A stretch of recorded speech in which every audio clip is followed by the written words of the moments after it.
Thumbnail तो आपने पढ़ा ही होगा कि सबरी को ऐसी क्या जरूरत आन पड़ी कि उसको दोबारा जन्म लेना पड़ा। क्यों उसे लोगों की इतनी ईर्ष्या झेलनी पड़ी, क्यों उसे लोगों का अपमान झेलना पड़ा, पूरी जिंदगी उसने ये अपमान क्यों झेला और फिर वो वापस क्यों आई हैं। दोस्तों, यहाँ पर पुनर्जन्म की कथाएं, घटनाएं, जो सच्ची घटना, अब रात ही हमने जो आपको घटना सुनाई रात के वक्त, वो घटना हाल फिलहाल में चल रही है और आपको भी मालूम होगा। यकीन ना हो तो आप ऐसे लोगों से मिल भी सकते हैं। लेकिन बात होती है कि सबरी ने इतने कष्ट सहे, आज के युग में ऐसे लोग देखने को क्यों नहीं मिलते, ये भी बताऊंगी क्यों नहीं मिलते, और क्यों सबरी को जन्म लेना पड़ा ये भी आपको बताऊंगी, क्यों एक ऐसे कुल में जन्म लेना पड़ा ये भी आपको बताऊंगी। कमेंट बॉक्स में लिखकर भेजना कि कितने लोगों को इस बात के बारे में पता था और कितने लोगों को इस बात के बारे में नहीं पता था। आज आपको एक कहानी से शुरुआत करती हूँ और वो कहानी बताएगी कि सबरी को क्यों जन्म लेना पड़ा। दरअसल हमको चलना होगा चित्रकूट पर। चित्रकूट पर एक त्यागी तपस्वी महात्मा रहते हैं। महात्मा ऐसे थे कि महिलाओं से बहुत दूर रहते हैं, बहुत ही ज्यादा दूर रहते हैं।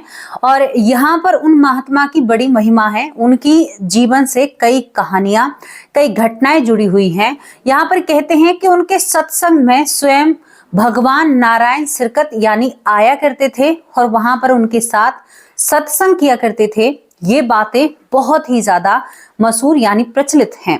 अब यहाँ पर जो त्यागी तपस्वी बाबा होते हैं ये बिल्कुल भी गृहस्थ आश्रम से दूर होते हैं, यानी गृहस्थ आश्रम इनके आसपास भी नहीं होता है, महिलाओं से बिल्कुल दूर रहते हैं।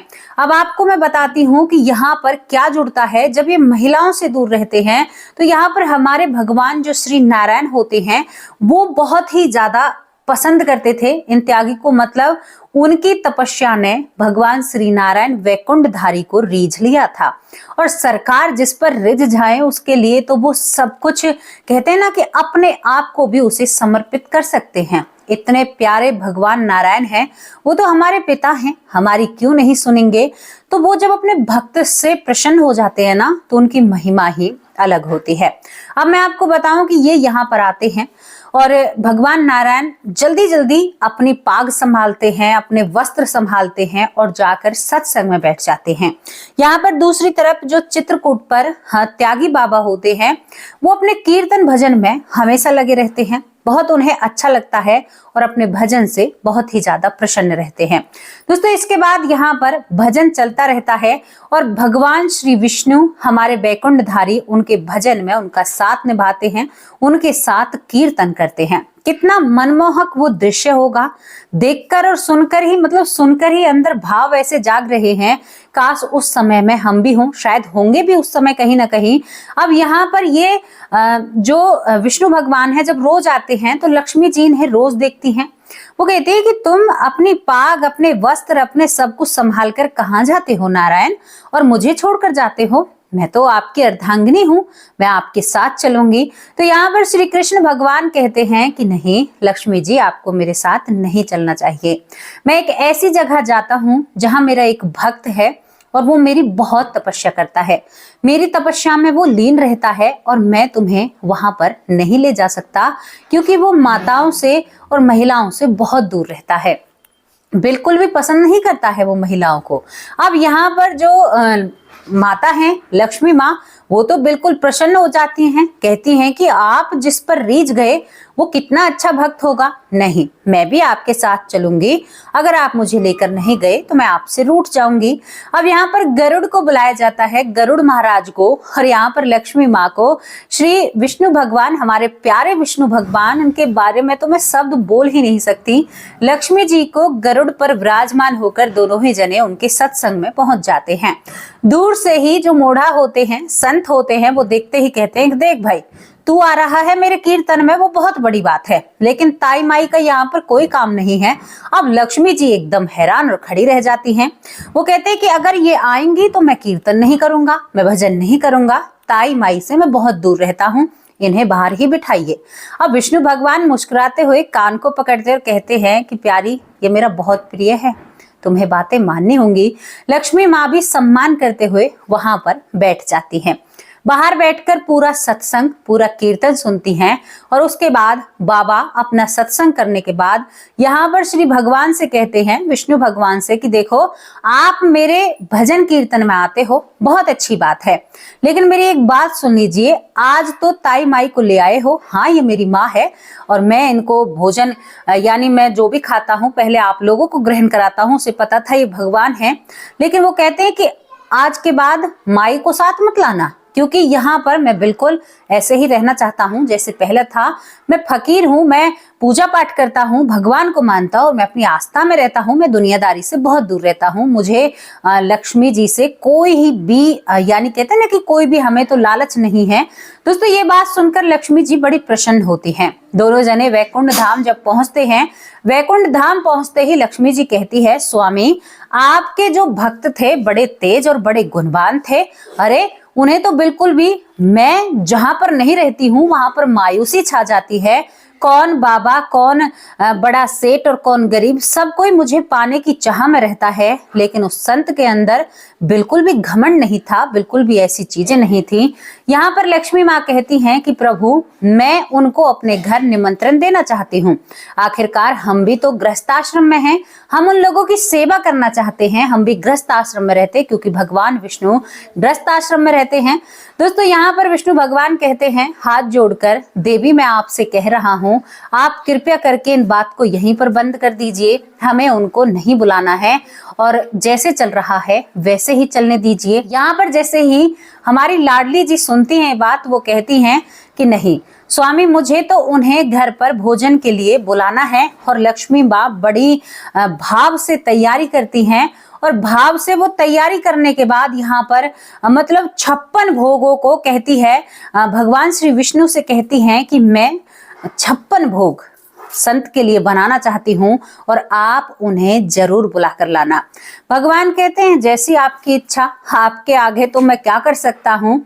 यहाँ पर संत को जब दूसरे दिन भगवान श्री विष्णु जाते हैं तो वो कहते हैं कि प्रभु आपको हमारे घर निमंत्रण है। वो कहते हैं कि आपके घर कहाँ रहते हो आप? वो कहते हैं कि वैकुंठ धाम में। वो कहते हैं कि आप तो मेरे इष्ट देव हो, आप बुलाएंगे और मैं मना कर दूं तो यह आपका अपमान होगा। मैं जरूर आपके घर आऊंगा और जरूर मुझे समय बता दीजिएगा। वो कहते हैं कि मैं आपके घर जाऊंगा कैसे? संत भगवान कहते हैं तो भगवान विष्णु कहते हैं कि कैसे नहीं जाओगे, मैं अपने गरुड़ को भेजूंगा और उस पर प्रस्थान करके आप हमारे पास आ जाना। ये बात सुनकर संत तैयार हो जाते हैं। दूसरे दिन माँ लक्ष्मी बहुत जल्दी जल्दी काम करती हैं, बहुत अच्छे अच्छे व्यंजन बनाती हैं, जलेबी से लेकर मालपुआ से लेकर इतने अच्छे अच्छे व्यंजन 56 भोग बनाकर यहाँ पर पूरी रसोई को लक्ष्मी जी किसी को हाथ भी नहीं लगाने देती हैं। कहती हैं कि मेरे स्वामी के बहुत बड़े भक्त हैं, तभी तो कहते हैं कि जिनके ऊपर भगवान की कृपा हो ना, वहां पर भगवान रीझ जाते हैं, अपने आप को भी समर्पित करने की तैयारी करते हैं। आपने वो किस्सा जाना होगा जहां पर जब श्री कृष्ण भगवान से सुदामा मिलने के लिए जाते हैं तो अगर रुक्मणी जी उन्हें ना रोके तो वो सब कुछ देने वाले थे सुदामा भगवान को। ये बात आपको भी पता है। अब इसके बाद आपको बताती हूँ, माँ ने बहुत अच्छी तरीके से तैयारी करी थी, भोग बनाया था। अरे किसकी इतनी अच्छी किस्मत जो लक्ष्मी जी के हाथ का भोजन खाए, हमें मिले तो आंख बंद करके खा लेंगे भैया। लेकिन संत जी को जैसे ही गरुड़ भगवान लेने के लिए जाते हैं तो वो गरुड़ भगवान पर बैठते हैं। बैठने के बाद यहाँ पर वैकुंठ धाम आ जाते हैं। वैकुंठ धाम आते ही उनके हाथों को धुलाया जाता है और उनको भोजन के लिए बिठाया जाता है। अब जैसे ही ये संत भगवान उस भोजन को देखते हैं एकदम गुस्से में क्रोधित हो जाते हैं। वो कहते हैं कि ताई माई से तो मैं बहुत दूर रहता हूँ और ये भोजन कच्चा और पक्का हो गया, मैं कैसे एक महिला के हाथ से भोजन कर सकता हूँ। ये बात सुनकर लक्ष्मी जी थोड़ी सी निराश हो जाती हैं कि मैंने इतनी मेहनत से ये सब कुछ किया है लेकिन इस संत भगवान को ये पसंद नहीं आ रहा है। तभी यहाँ पर विष्णु भगवान कहते हैं कि भगवान आप उदास क्यों होते हो? देखो महिमा देखो उस समय की कि भगवान सामने वाले को भगवान कह रहे हैं, क्योंकि संत की तपस्या में ताकत ही इतनी होती है। यहाँ पर विष्णु भगवान कहते हैं कि चलो एक बात है, आप ये जो पूड़ी है, खीर है और जो यहाँ पर मालपुआ है इन्हें मत खाइए, लेकिन दूसरा भोजन तो कर लीजिए। वो कहते हैं कि नहीं, मैं ताई माई के हाथ का भोजन नहीं खा सकता। लक्ष्मी जी कहती हैं कि अरे वाह, तुम तो बड़े ही वैसे निकले, तुम्हें पता है तुम हमें ही तो भोग लगाकर खाते हो, क्योंकि ये संत हमेशा फलाहार किया करते थे, अन्न को ज्यादा नहीं खाया करते थे, कभी कभी को छोड़कर। अब यहाँ पर लक्ष्मी जी कहती है कि तुम्हारी तो बहुत गलत बात है, मैंने इतनी मेहनत से सब कुछ किया है, देखो कितना अच्छा लग रहा है इस घटना को सुनते वक्त। अब यहाँ पर दोस्तों ये सारी बातें होती हैं तो वो संत कहते हैं देखो माँ होगी अपनी जगह पर होगी, मैं एक संत ठहरा, मैं श्री हरि का उपासक हूं और मैं माना कि मैं आप लोगों को भोग लगाकर खाता हूं, लेकिन मैं ताई माई के हाथ का नहीं खाऊंगा। अब यहाँ पर लक्ष्मी जी बड़ी गुस्सा हो जाती हैं। गुस्सा होने के बाद लक्ष्मी जी कहती हैं कि तुम तो मतलब तुमने मेरा इतना अपमान किया। अब दूसरी तरफ जो संत है वो कहते हैं कि कमाल करती हो माई, मैं तेरे घर पर आया हूं और घर पर आकर मुझसे गुस्सा हो रही हैं, ये तो बहुत गलत बात है। दोस्तों जब ये सारी बातें होती हैं तो यहाँ पर विष्णु भगवान इन सबको चुप कराने की कोशिश कर रहे थे। बहुत रोचक सी घटना है। इसके बाद जब विष्णु भगवान कामयाब नहीं होते तो लक्ष्मी माँ गुस्सा हो जाते हैं, कहती हैं कि तुम रोटी पर रोटी रखकर नहीं खाओगे, मैं तुम्हें श्राप देती हूँ। जब लक्ष्मी माँ इन संत को श्राप देती हैं तो ये कहते हैं कि बहुत विचित्र बात है, घर पर आकर अतिथि बनाकर आपने मुझे श्राप दिया है, मेरा आपने क्या बिगाड़ा है? मेरा कुछ नहीं बिगड़ा, मैं तो आटा मांगकर एक बड़ा सा रोट बनाऊंगा और उसी को आग पर तपाकर उसी को खा लूंगा, मैं रोटी पर रोटी धरकर खाऊंगा ही नहीं, तो आपका श्राप मेरा कुछ नहीं बिगाड़ेगा, आपका श्राप मुझे कुछ भी खामी या कमी नहीं पहुंचा सकता। दोस्तों आपने देखा होगा कि बहुत सारे संत, सबका तो मैंने नहीं कहा, लेकिन संत एक आटे को गूंदकर जो मांग कर लाते हैं यानी करी प्रसाद करते हैं, तो वो आटे को एक साथ में ही बहुत बड़ा टिक्कर बनाते हैं और उस टिक्कर का सेवन करते हैं। कहते हैं उसी वक्त से जो संत होते हैं वो रोटी पर रोटी रखकर नहीं खाते हैं। अब यहाँ पर ये संत कहते हैं कि आपने तो अपने मन की मानी कर ली, जो आपके मन की इच्छा थी देवी आपने माँ पूरी कर ली, लेकिन अब एक श्राप मैं भी आपको दूंगा, क्योंकि मैं आऊं और आपको कुछ ना दूं, ऐसा हो सकता है?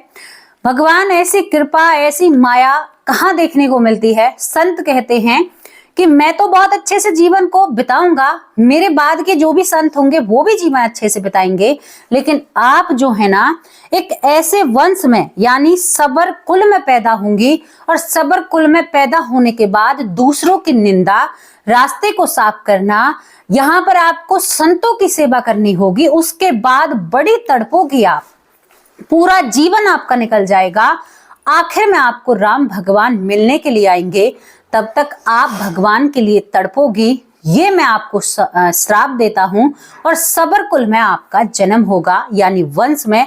दोस्तों यहाँ पर जो लक्ष्मी माँ है उनका सच में ही सबरी के रूप में जन्म होता है।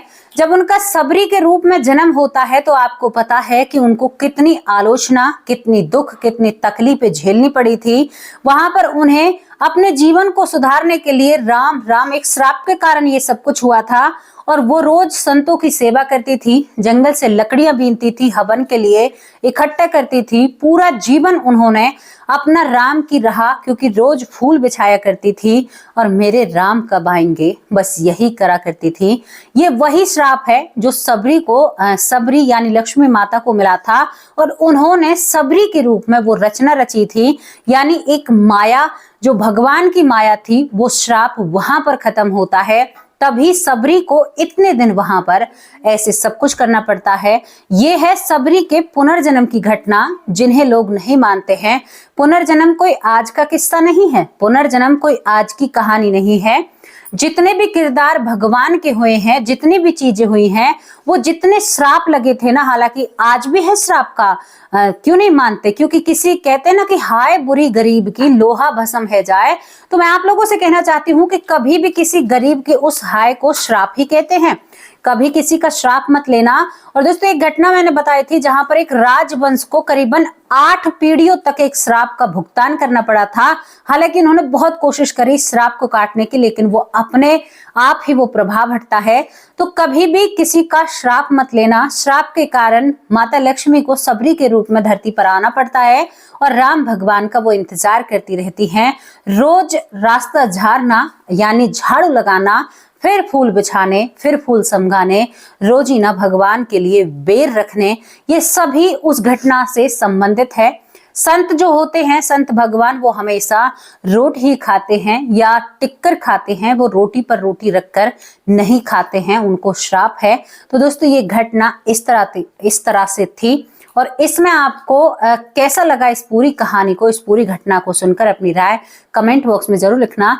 और यहाँ पर जब संत भगवान माँ लक्ष्मी को श्राप दे रहे थे तो माँ लक्ष्मी मुस्कुराते हुए प्रणाम करके उस श्राप को स्वीकार करती हैं, कहती हैं कि अगर तेरा कुछ नहीं बिगड़ा इस श्राप से तो बिगड़ेगा मेरा भी नहीं। दोस्तों ये तो वही परिस्थिति हुई जिस तरह से पति पत्नी के बीच में किसी तीसरे की, यानी पति का जो फेवरेट है वो घर में आ जाए और उसके ऊपर विवाद होता है। तो ऐसा कुछ लग रहा था ना। इस पूरी घटना को जानकर बड़ा दिल आनंदित होता है, ऐसी प्यारी प्यारी घटनाओं को जानकर और इनके बारे में जानकर। ये था सबरी के पुनर्जन्म की पूरी घटना, किस तरह से सबरी को धरती पर आना पड़ा था, किस तरह से राम का सबरी ने इंतजार किया, प्रभु श्री राम का। अब आप कहोगे कि ये घटना कहाँ पर है, तो मैं आपको इस घटना के बारे में बता देती हूँ। जानकी घाट पर एक श्री राम प्रसाद दास जी थे जो इस घटना का जिक्र करते हैं और वहां पर आपको इसका उल्लेख मिलेगा।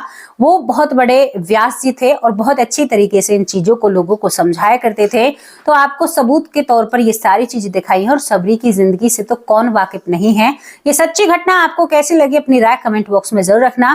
दोस्तों ऐसी चीजों को ज्यादा से ज्यादा शेयर किया करो ताकि लोगों में जागरूकता आए, लोगों को पता चले कि क्या पहले हुआ था, क्या अब हो रहा है और कैसा हो रहा है। ये सारी जानकारियां बहुत जरूरी हैं। अब मैं आप लोगों से विदा ले सकती हूँ। कल शाम को हाजिर होंगे एक सच्ची और अच्छी स्टोरी के साथ। ये घटना बहुत प्यारी लगी तो मैंने सोचा आप लोगों के सामने रख दूं। अपनी राय लिखकर जरूर भेजना। नमस्कार, जय हिंद, जय भारत।